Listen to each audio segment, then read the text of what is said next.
حتى يأتيك اليقين. صدقت يا رب العالمين، وصدق رسوله النبي الأمي الكريم، ونحن على ذلك لمن الشاهدين والشاكرين، والحمد لله رب العالمين. خدا در انتظار حمد ما نیست، محمد چشم بر راه ثنا نیست. محمد حامد حمد خدا بس، خدا حمد و آفرین در مدح مصطفی بس. محمد از تو می خواهم خدا را، خدایا از تو حب مصطفی را. یا رب صل وسلم دائما ابدا على حبيبك خير الخلق كلهم، هو الحبيب الذي ترجى شفاعته لكل حول من الأحوال مقتحم. اللهم صل على سيدنا ونبينا ومولانا محمد وعلى آل سيدنا ونبينا ومولانا محمد وبارك وسلم عليه. واجب الاحترام بزرگوں، عزیز دوستو،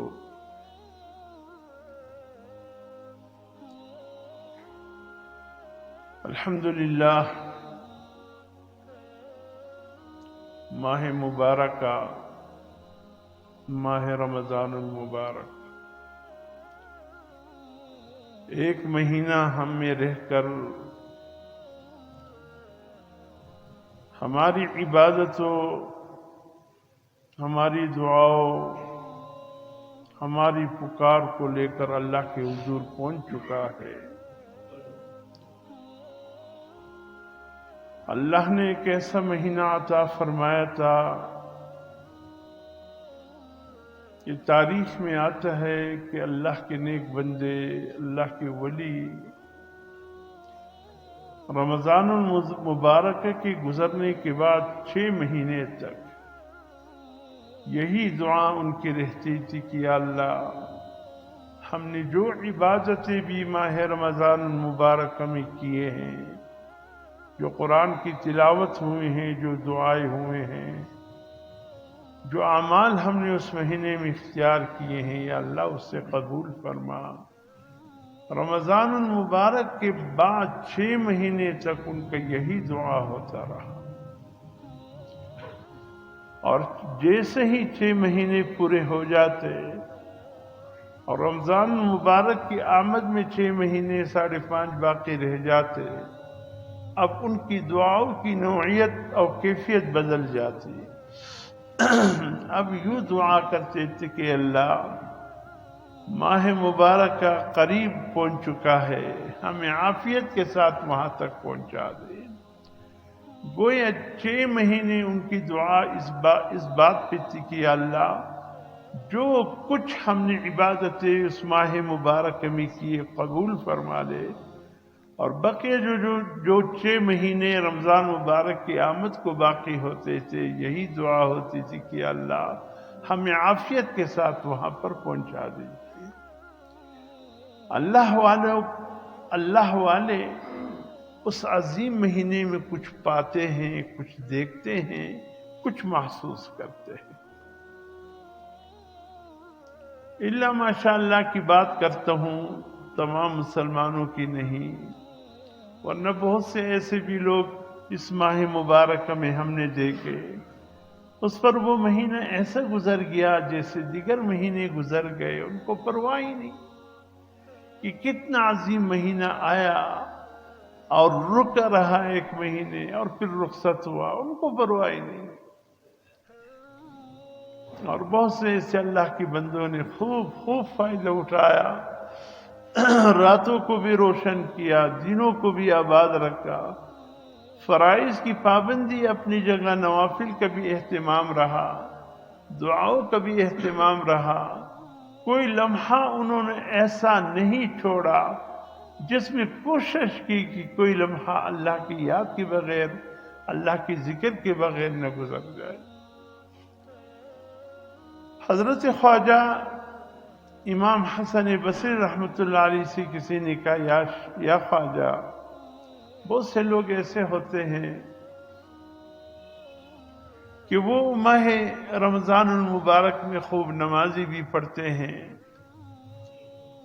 قرآن کی تلاوت میں بھی مشغول اور مصروف رہتے ہیں، عبادتیں بھی کرتے ہیں، اللہ کو راضی رکھنے کی کوشش ہوتی ہے ان کی، جنت کے طلبگار بھی ہوتے ہیں، جہنم سے آزادی کی پناہ بھی مانگتے ہیں، لیکن رمضان المبارک کے گزرنے کے بعد ایسا تعلق، ناتا دین سے ٹوٹ جاتا ہے کہ گویا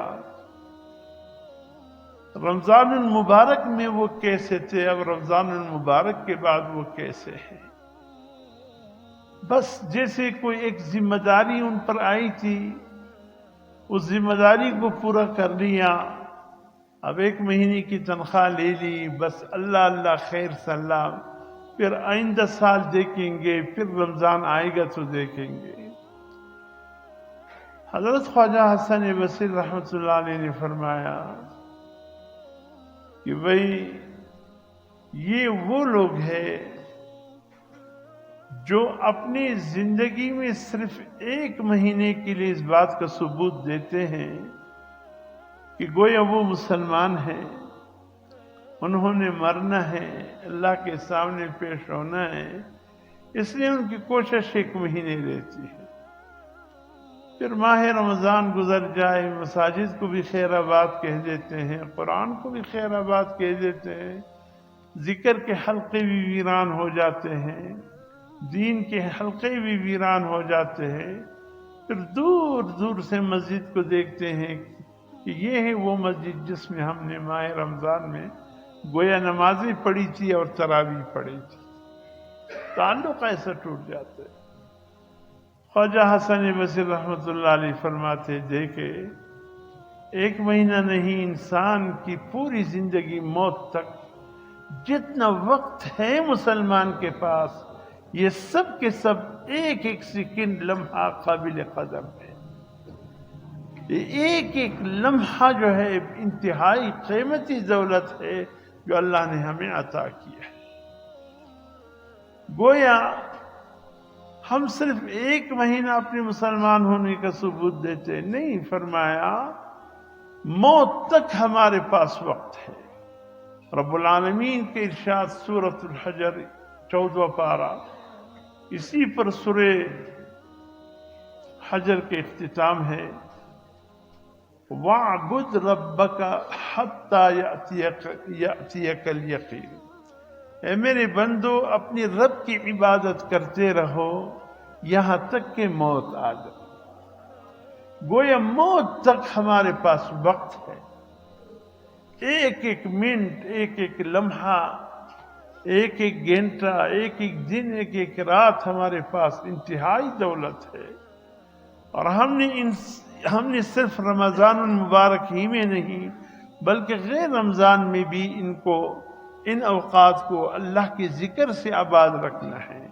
ٹھیک ہے، رمضان المبارک میں تو ایک موسم بہار آ جاتا ہے اعمال کا، وہ شدت نہ سہی، وہ دوڑ دھوپ نہ سہی جو رمضان المبارک میں تھی، لیکن پھر بھی اتنا تو انسان بیزاری کا اظہار نہ کرے کہ بالکل عید کے بعد قرآن سے تعلق بھی ختم ہو جائے، مسجدوں سے تعلق بھی ختم ہو جائے، اعمال سے تعلق بھی ختم ہو جائے۔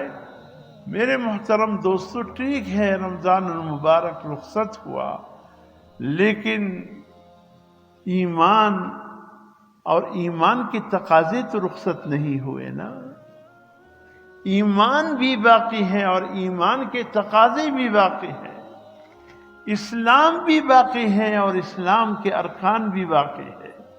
ایسا نہیں ہے کہ رمضان المبارک رخصت ہوا تو اپنے ساتھ اسلام کے تمام احکامات لے کر رخصت ہو گیا ہو، نہیں، اسلام بھی باقی ہے اور اسلام کے احکامات بھی باقی ہیں۔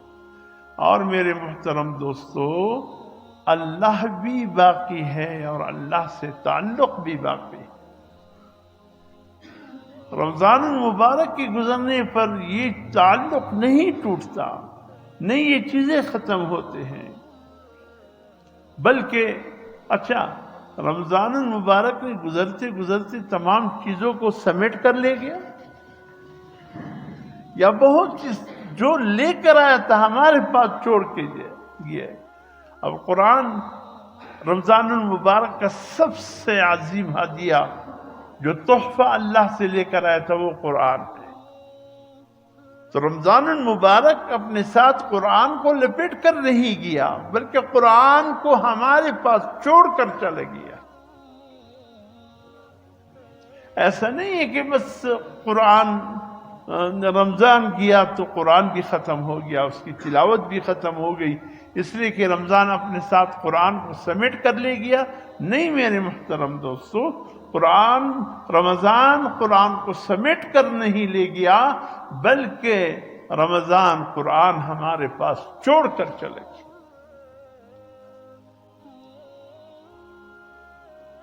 گویا ہم دو طرح کے حالات دیکھتے ہیں، بعض لوگ مایوسی کی کیفیت میں ہیں اور بعض لوگ مطمئن ہونے کا ایک انداز ہے۔ مایوسی کی کیفیت ان کی ہے جو کہ رمضان المبارک سے ایک پیار تھا، محبت تھا، دن رات لگے رہتے تھے، اب رمضان المبارک رخصت ہو گیا تو مایوس سے ہیں کہ اب کب رمضان پھر آئے گا، ہم اس میں اللہ کی عبادت کر کے اس مہینے کے دن رات کو آباد کریں گے۔ یہ بھی ایک غلط بات ہے، اتنی مایوسانہ انداز نہیں ہونا چاہیے۔ اور پھر بعض لوگ اتنے مطمئن ہیں رمضان المبارک کے گزرنے پر، بس ایک ذمہ داری تھی جو اللہ نے ہمارے کندھوں پر ڈالی تھی، رمضان المبارک رخصت ہو گیا، اب وہ ذمہ داری بھی ختم ہو گئی، بس اب ہم بری الذمہ ہیں، پھر جب آئندہ سال رمضان آئے گا تو پھر دیکھیں گے۔ یہ بھی اچھی بات نہیں ہے۔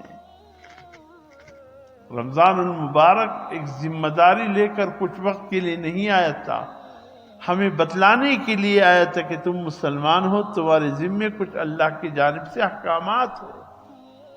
ہمارے یعنی قرآن رمضان المبارک یعنی ایک تربیت کے لیے آیا تھا، ایک تعلیم کے لیے آیا تھا، اب وہ تربیت کر کے تعلیم دے کر بس رخصت ہو گیا تو ہم نے وہ تربیت بھی چھوڑی کہ بس اب اللہ اللہ خیر صلی اللہ۔ رمضان المبارک بہت بڑی تربیت ہماری کر کے چلے گئے ہیں، اب 11 مہینے ہم نے اس تربیت کو آزمانا ہے، دیکھنا ہے کہ کیسی تربیت ہوئی ہے۔ اگر ایک مہینہ، اب کمپنیاں ہوتے ہیں نا، مختلف قسم کی کمپنیاں ہوتے ہیں، اور پھر آج کل یہ بہت سے ممالک ہیں، کس کس کا نام لوں، بڑی بڑی مشینری ان کے بنتے ہیں، آتے ہیں پاکستان، تو اس کے لیے ان کے کچھ کارندے بھی آتے ہیں، انجینئر آتے ہیں، بڑے بڑے انجینئر آتے ہیں اس کے ساتھ، اور ہمارے مملکت کے کچھ ذمہ دار لوگوں سے کہتے ہیں کہ بھئی کچھ بندے ہمیں دے دو تاکہ ہم ان کی تربیت کرائیں کہ یہ مشین کیسے چلتا ہے، یہ پرزہ کیسے چلتا ہے، کہاں تیل ڈالنا ہے، کہاں پیٹرول ڈالنا ہے، کہاں مبلیل ڈالنا ہے، کہاں پانی ڈالنا ہے، کس بٹن کو اسٹارٹ کرنے کے لیے اس کو لگانا ہے، کس کو بند کرنے کے لیے، کس کو ہلکا کرنے کے لیے، کس کو تیز کرنے کے لیے، اور پھر اسی طریقے سے بہت سے اور چھوٹی چھوٹی چیزیں ہیں۔ اب میرے پاس موبائل تو ہے، آپ یقین کیجئے کہ یہ 4-5 سال سے ہیں، اس کے ایک چیز کوئی دکھا کہ اس کا یہ ہے، میں کہ اچھا 5 سال کے بعد اب میرے سمجھ میں آیا کہ اس بٹن کا مقصد یہ ہے۔ بھئی کسی نے سکھایا نہیں، ہم نے تو بس اتنا سیکھا کہ ٹیلی فون آتا ہے اور اس کو ہلو کر کے بات کر کے بس جیب میں رکھنے. ہم نے تو اور اس جانے بھی نہیں کہ اور اس میں کیا کام ہے. جب کوئی لے کر کہتے یہ کوئی چیز ہو جاتی، جب لیتے کہتے آپ نے یہ بٹن نہیں وہ کیا. میں نے کہا مجھے علم ہی نہیں. وہ بتاتے ایسا ہو جائے یوں کرے، ایسا ہو جائے یوں کرے. اچھا یہ بھی ہوتے. مجھے 5-6 سال سے میرے پاس ہے، مجھے پتہ نہیں چلا کہ کیا ہے کیا. تو ہر چیز یہ چھوٹا سا پرزہ بھی ایک تربیت مانگتا ہے. بغیر تربیت کے استعمال کرو گے تو الٹا سیدھا کام کر جاؤ گے. کہ کس کو دیا تھا، وہ یہ آؤٹ کر دیا اور پتہ نہیں کہاں سے کہاں چلے گئے. پھر یہی ہوگا. تو وہ تربیت دینے والے آتے ہیں، مشینوں کی تربیت دیتے ہیں، سمجھاتے ہیں. پھر کہتے اب سمجھ میں آ گئی، بات سمجھ میں آ گئی. وہ پھر آگے لوگوں کو سمجھاتے اس کو اس طریقے سے چلانا ہے. اب ایسا تو نہیں ہے کہ ہوائی جہاز اڑانے والوں نے ایک ہی دن میں افزتار روڈ پہ رکشے چلایا اور اگلے دن ایئرپورٹ پر بٹھایا بھائی جہاز ابھی سیکھ گیا بس چلا لے. ایسا تو نہیں ہوتا ہے. رکشے والے ڈرائیور جو ہے وہ ایئرپورٹ ہوائی جہاز کی سیٹ پر بٹھا لو تو انشاءاللہ منزل مقصود پر پہنچ جاؤ گے. ہر ایک الگ الگ سلسلہ ہوتا ہے. تو اسی طریقے سے میرے محترم دوستو، ماہ رمضان المبارک ایک تربیت دینے کے لیے آیا تھا. اللہ کی بندگی کیسے کی جاتی ہے، اللہ کو راضی کیسے کیا جاتا ہے، کن امور سے اللہ ناراض ہوتے ہیں، اللہ کی عبادت کے طریقے کیا ہے، اللہ کی بندگی کے طریقے کیا ہے، اللہ کی رضا پہ کیا ملتا ہے، ناراضگی پہ کیا ملتا ہے، کن اعمال پہ اللہ ناراض ہوتے، کن اعمال سے اللہ خوش ہوتے. یہ ایک تربیت رمضان المبارک کے مہینے میں ہم سب کی کروا دی. ہم سب کے. اب ہم سب ایک مہینے کی تربیت یافتہ ہو گئے ہیں. اب اگلے 11 مہینے اللہ ہم سے اسی تربیت کے متعلق اللہ ہم سے اعمال مانگے گا. ہاں کہ اب کیسے چلتے ہو. ماہ رمضان مبارک میں جو تربیت اختیار کی تھی اب کیسے ہو، کس طرح چلا. اگر ہم تربیت لے کر بیٹھ گئے بس وہ سو پروژے کی وہ بس پورا سنو ترابدا بابا کم کار چیزی ذکر دی وہ سو پدای ولس میاشت کی په کم طریقې کې اخو وکه نو خلک وسوي چې یو میاشت تربیت وکړي او قرار کور کښېناستی نو اوس به تعالی تنخواه د اسمانه منسلوه په شکل کې راځي ته محنت وکړه نو اوس به راځي. تربیت جو ہو گئی ہے اس کے مطابق چلو گے تو 11 مہینے کچھ نتیجہ آئے گا. اگر بیٹھ گئے تو کیا آئے گا پھر. تو اب 11 مہینے اصل آزمائش یہ ہے کہ جو تربیت ایک مہینے میں رمضان مبارک میں ہوئی اب اللہ دیکھنا چاہتے کہ یہ بقیہ 11 مہینے کیسے چل رہا ہے. اور اگر اللہ کر کے بیٹھ گئے گھروں میں بس نیند اور بازار ہیں اور ہم ہیں اور چلے پھرلے اور تربیت کا بیڑا غرق کر گئے تو کیا پھر ملے گا آگے چل کر، کیسے ہمیں پتہ چلے گا.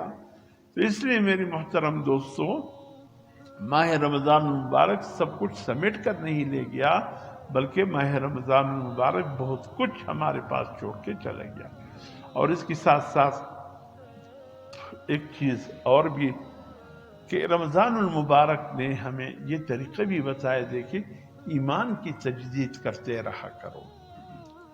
حضور صلی اللہ علیہ وسلم فرماتے ہیں ایمان بھی ایسا پرانا ہو جاتا ہے جیسے کہ کپڑا پرانا ہو جاتا ہے.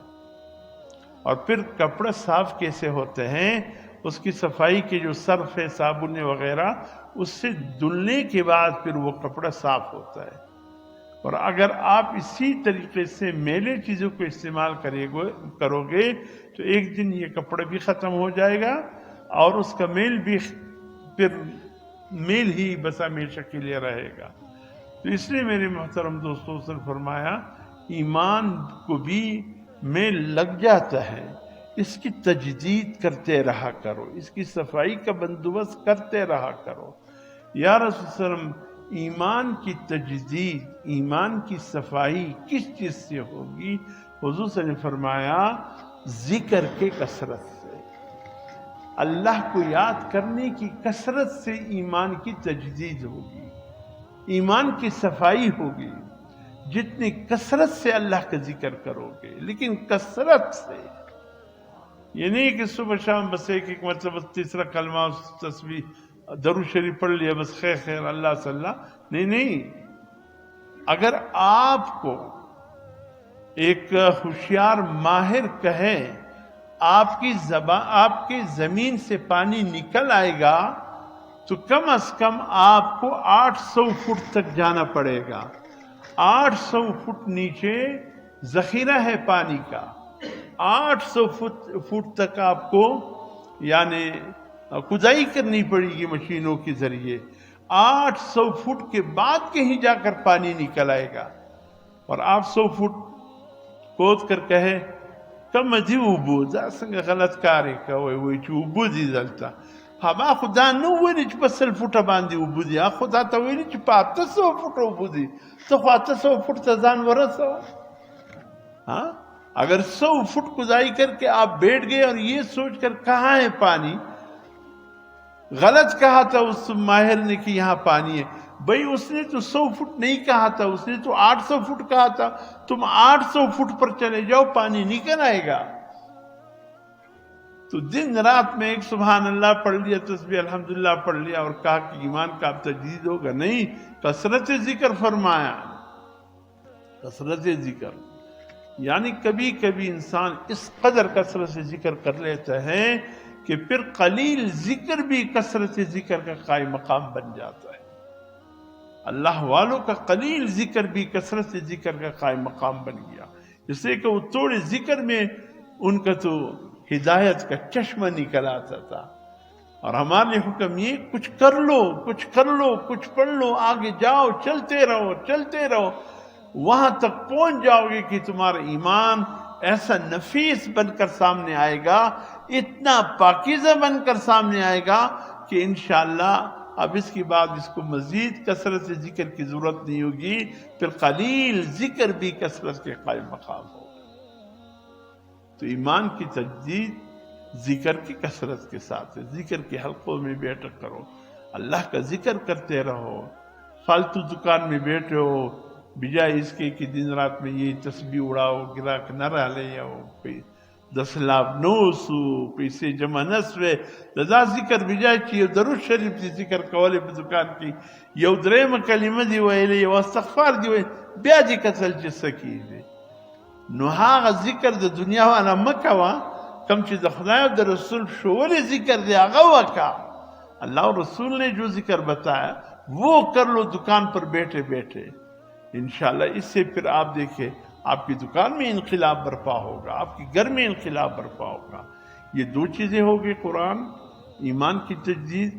اور تیسری چیز میرے محترم دوستو، توبہ. توبے کو مت چھوڑو، توبہ کرتے رہو اللہ سے. ہر وقت ضرورت ہے، ہمیں توبہ کی ضرورت ہے. کوئی وقت بغیر توبے کی نہ رہو. اللہ کے نیک بندوں کی صفات میں کیا ہے کہ اللہ فرماتے ہیں میرے نیک بندے توبہ کرتے رہتے ہیں.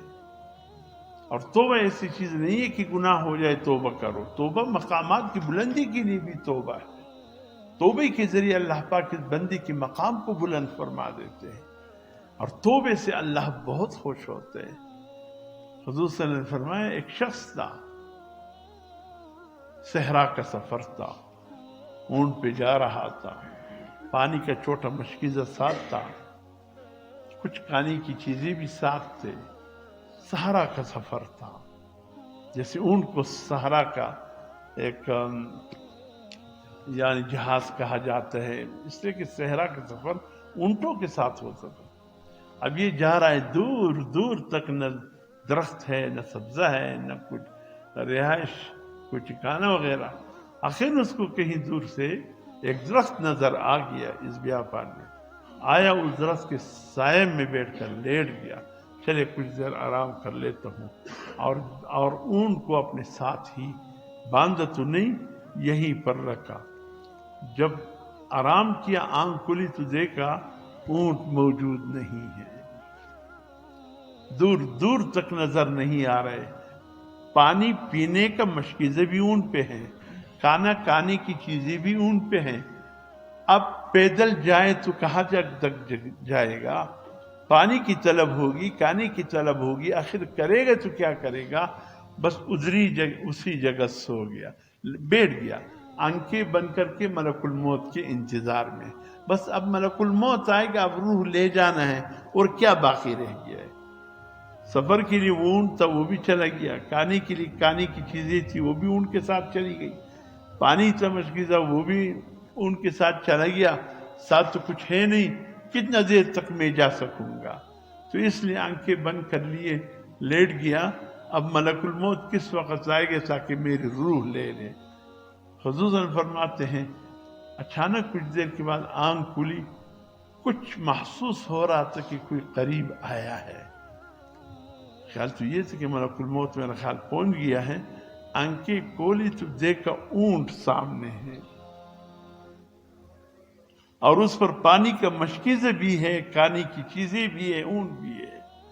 اب خوشی کی مارے اتنا خوش ہے اور بے ساختہ اللہ سے کہہ رہے واہ میرے اللہ تو میرا بندہ میں تیرا رب، یعنی خوشی کی مارے کہنے یہ چاہ رہا تھا بیچارہ کہ یا اللہ تو میرا مولا میں تیرا بندہ، کہنے یہ چاہ رہا تھا، لیکن خوشی نے اوسان خطا کر دی، یا اللہ میں تیرا مولا تو میرا رب۔ حضور صلی اللہ علیہ وسلم فرماتے اس شخص کی خوشی کا عالم کیا ہوگا؟ کہ یا رسول اللہ بالکل نئی زندگی مل گئی، خوشی کا عالم کیا ہوگا اس کا؟ فرمایا بس جو بندہ توبہ کر کے اللہ کے پاس آتا ہے اللہ کو اس بندے سے زیادہ خوشی ہوتی ہے، اس بندے کی خوشی کا جو عالم ہے اور اس نے اس عالم میں جو باتیں کی ہے خوشی کی وجہ سے کی ہے، اللہ پاک اس بندے سے زیادہ خوش ہوتے ہیں جو اللہ کے پاس آتا ہے اور توبہ کرتا ہے، اتنے خوش ہوتے ہیں اللہ توبہ کرنے سے بندے کے، اور اللہ فخر کرتے فرشتوں کے سامنے، فرشتوں یہ میرا بندہ جانتا ہے نا کہ میرا کوئی رب ہے، میں اس کا بندہ ہوں، اور گناہ ہو جائے تو وہی رب مجھے معاف کر سکتا ہے، کوئی اور نہیں معاف کر سکتا، میرا یہ بندہ جانتا ہے نا کہ میں اس کا رب ہوں، یہ میرا بندہ ہے، اور گناہ ہو جائے تو اس کا رب ہی معاف کر سکتا ہے، کوئی اور نہیں۔